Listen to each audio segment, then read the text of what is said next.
Yeah, sorry about that. It's a work call. Got disconnected. Um, Probably gonna finish up pretty soon though. Anyway, but just wanted to come back on and just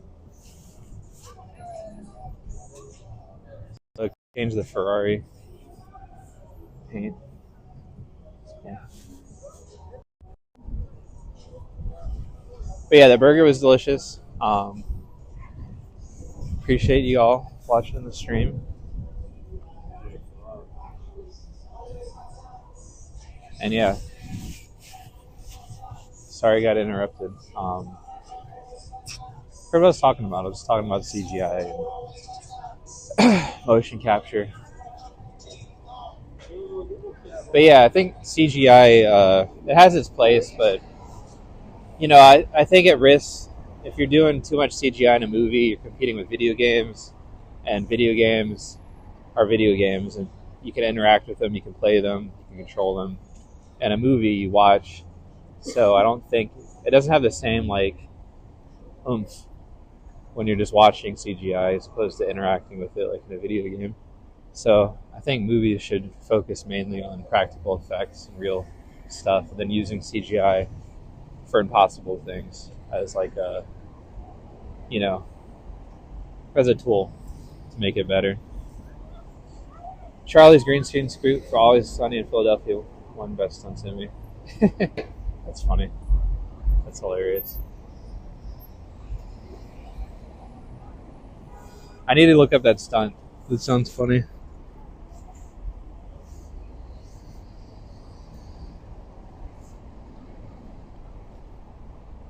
Yeah, that sounds hilarious. Actually.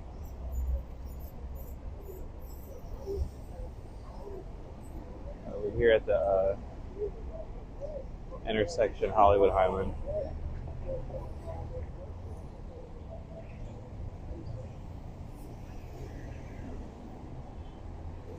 There's a good bar over here. It's a little local dive bar called Powerhouse. It's good stuff in there. A lot of the locals go over there to drink. Should probably go there one day while I'm streaming. That's a good idea.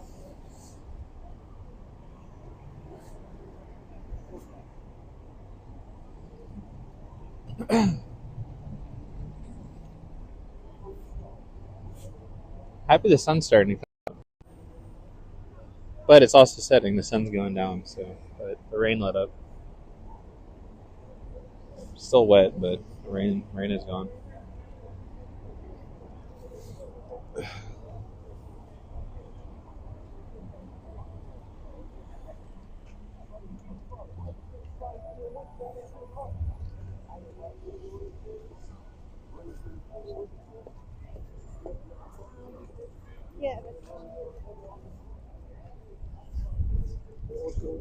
If y'all are Grand Theft Auto fans, speaking of Grand Theft Auto, this is the big bank heist in Grand Theft Auto. It's the Hollywood First National Building. Classic heist in Grand Theft Auto 5. Another rainstorm coming. Ah, shit.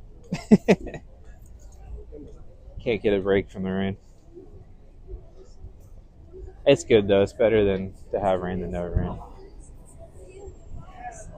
Stunts and comedies go underrated, unnoticed, like film editing go into comedy while nor winning. That is true. They do go unnoticed. Yeah, no, everybody always thinks stunts, it's like action. But comedies have crazy stunts, like some of the biggest stunts. Like, they, like Home Alone, perfect example. Like those big falls they did in Home Alone, falling down the stairs, getting hit by paint buckets, crazy stuff. But people don't really think of it as stunt work, though. Like the public doesn't. So this right here is Stella Adler's acting studio.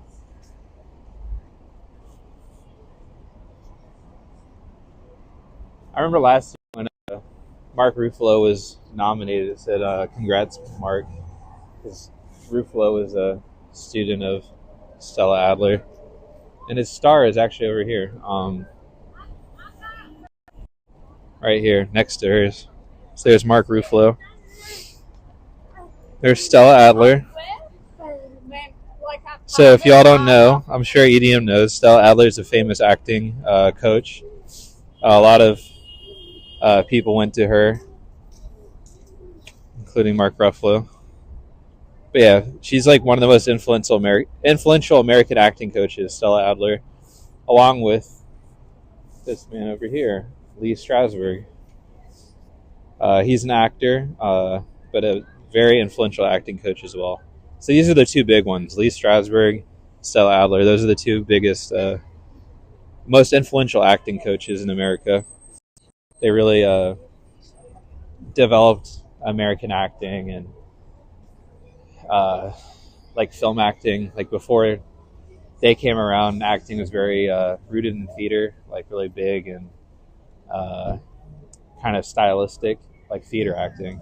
And they were the ones that kind of developed actors into giving out more realistic performances for film, more subtle performances for film. Because with film, the camera's here; it's a close-up, so you can see everything going on in your face. As opposed to theater, where it's far away and you have to be big and loud. So, yeah, those are the two most influential acting coaches, and this is her old studio, Stella Adler Theater, and they still do acting classes there. I've actually looked at acting classes here. They have like weird seasons. You have to like right here, register for new session.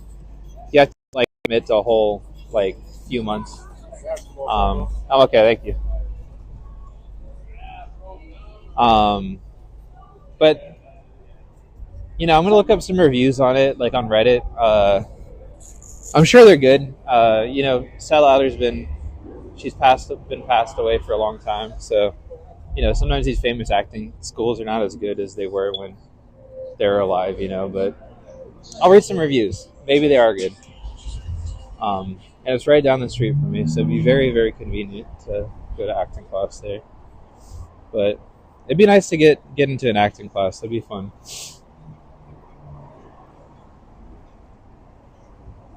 I've done a little bit of acting classes, but lately I just like audition a lot, and I've been using auditioning as practice and way to practice acting. But it'd be good to get back in the class and be more creative. There's stuff when you're in an acting class, you're working with another person and you're riffing off of people, and it's good to be around other artists. Creativity begots more creativity. So if you're around creative people, it helps your creativity out. So it'd be good to go back into acting class.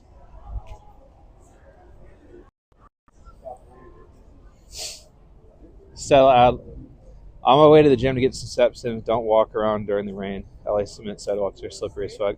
Yo, EDM, I was talking about that earlier before you came in with Fernando, because I was showing him, and I've slipped and fell down on the boulevard over here when I first moved here.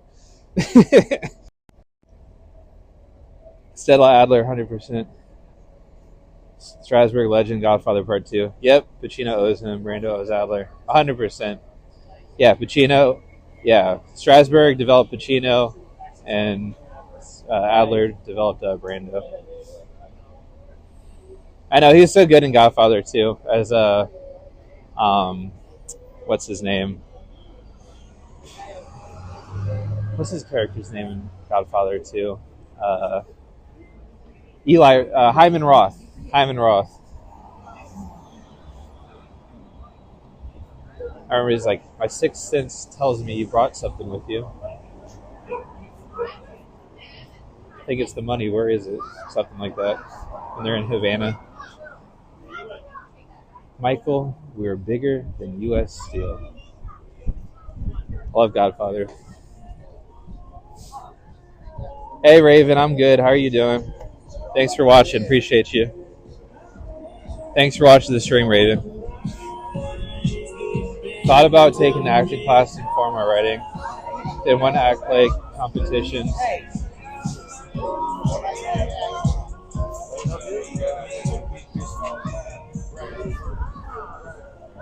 Did one act play competitions during middle school.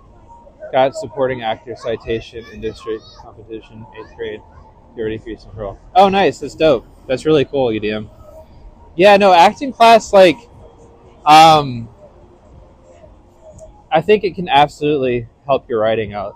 Because, like, I've been dabbling in writing a little bit, and one of the things I'm very comfortable with because of acting is dialogue, writing dialogue. Because, like, I'll write it out, and then I'll kind of act it out and talk it out, and I can kind of, like, it helps with the dialogue. Because I've read scripts from writers that aren't actors, and sometimes they're great at dialogue, but sometimes the dialogue is clunky. And I did a writing workshop that a friend of mine did the other day, who's a writer on The Bear, and she did a writing workshop to raise money for a family that was displaced in Gaza. But in her workshop, I remember she talked about how when you're writing different characters, she was like, oh, it could be helpful to imagine different actors like as those characters. That way they like have distinct personalities and to come up with backstory, even though the backstory might not be on the page. That's the same stuff you do in acting. Like when you're acting, you come up with characters' backstories, and that helps inform your acting choices. And then she was just like what she was saying is stuff you do in acting class, but she was talking about it with writing. So yeah, I think it's a good idea to do an acting class to help with your writing for sure. And then it kind of helped, like kind of improving. When you're improving, you're working with another actor, and you're kind of riffing off another actor. And I kind of find, at least when I'm writing dialogue, it feels kind of like that. Like you write one character's line, and then you put your headspace in the other character, and then you're like, okay, how would that character respond to that? And then it's kind of like improv, but on the page, when you're writing dialogue.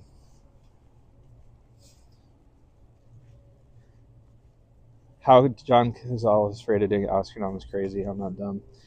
I know. EDM, that's one of my favorites. One of my favorite scenes in Godfather too. Yeah, John Cazale was amazing. It's a crime he wasn't nominated.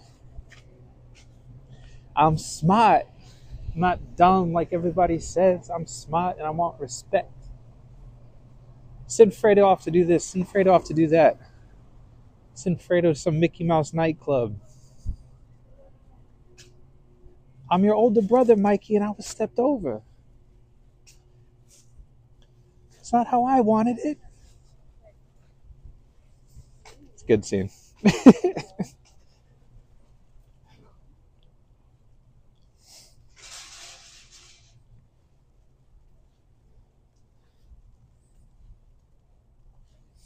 One of my favorite characters I've developed became so because I changed the actor in mine 3 times during the writing. First, Kristen Scott Thomas, then Nicole Kidman, then Katie Siegel broke open the character. Nice. That's awesome. That's really cool. I saw a cool documentary a few months ago about John Cazale. I don't know why I said Cazale. John Cazale. And it was produced by Brett Ratner. He's like in it. It came out a while ago, before Brett Ratner's controversies. But it's a very good documentary about John Cazale. And they, like, Pacino's in it. And Pacino gives him credit for making him step up as an actor, because he was saying doing scenes with John Cazale, it made him want to do better as an actor, because he was just saying John Cazale just was so good, and he'd just, come up with things on the spot, and it made Pacino want to step his game up. But yeah, no, he was an amazing actor. And it's insane that he had 10 acting credits, I think. Or I forget how many acting credits he has, but every single acting credit he has is in a movie that got nominated for an Oscar in some way. And it's a crime he was never nominated.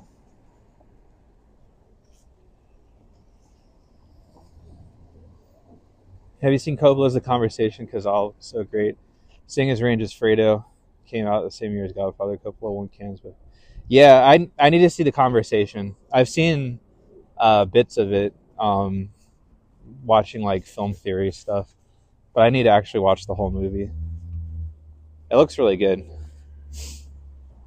It looks really, really good. And yeah, they show clips of it too in that documentary I was talking about.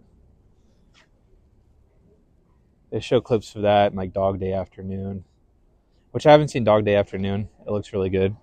I've seen uh Deer Hunter. I've seen Deer Hunter, which was his last movie. Crazy movie, really sad. I haven't watched that one in a long time. I watched that one, I want to say when I was in high school. Yeah, I think I saw it with my friend in high school, way back. I need to watch that again. That was before I worked in movies and stuff, so I need to watch it. Like lately, I've been watching old movies that I haven't watched in a long time, and it's cool to watch movies that had an impact on me when I was younger that I might have not seen in a while. Like Deer Hunter, I haven't seen since I was in high school, but I did really like that movie.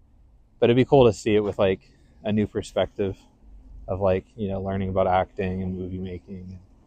You know, it kind of gives you a different perspective on things. It's fun.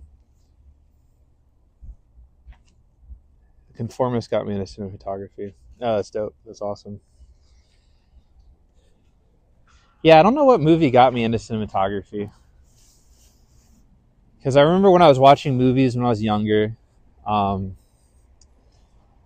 I wasn't aware of cinematography. I just thought they were cool pictures when I was like a kid. And I think when I got into high school, maybe middle school, I started paying attention more to the camera. I'm trying to think of that though, because I remember in middle school I loved like Crouching Tiger, Hidden Dragon, Lord of the Rings, but I didn't really think about like the camera work.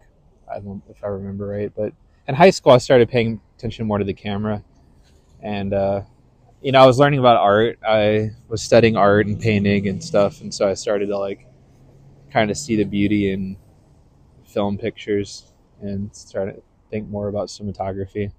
Um, so yeah, I'd probably around high school. I don't know which movie it was in particular though that got me into it, but it's a big reason why I watch movies is for cinematography. Like cinematography is a big one. Acting's another big one. Story. But to me, like I love going to a movie in the theater because I love seeing beautiful cinematography on the big screen with an amazing story and like acting that like pulls you in. It's like if you can get a movie that just delivers all three of those, awesome time at the movie theater. For me, that was Dune 2. Dune 2 was like that's a movie to me. Incredible, beautiful masterpiece cinematography, great acting, fantastic acting, amazing story. That's like a movie. But yeah, guys, I am gonna bounce. Little part 2 20-minute stream because we got cut off. But hope you guys had a good day. Good Friday. And yeah, it was a good stream. Thank you guys for watching. Really appreciate y'all. And yeah, I'll see y'all next time. I'm going to be doing these streams a lot more frequently. So if you guys are in the chat and you haven't subscribed, be sure to subscribe. Appreciate you guys watching and have a good day and stay blessed. All right, later. See you, ADM. Thanks for. Have a good one. Have a good weekend.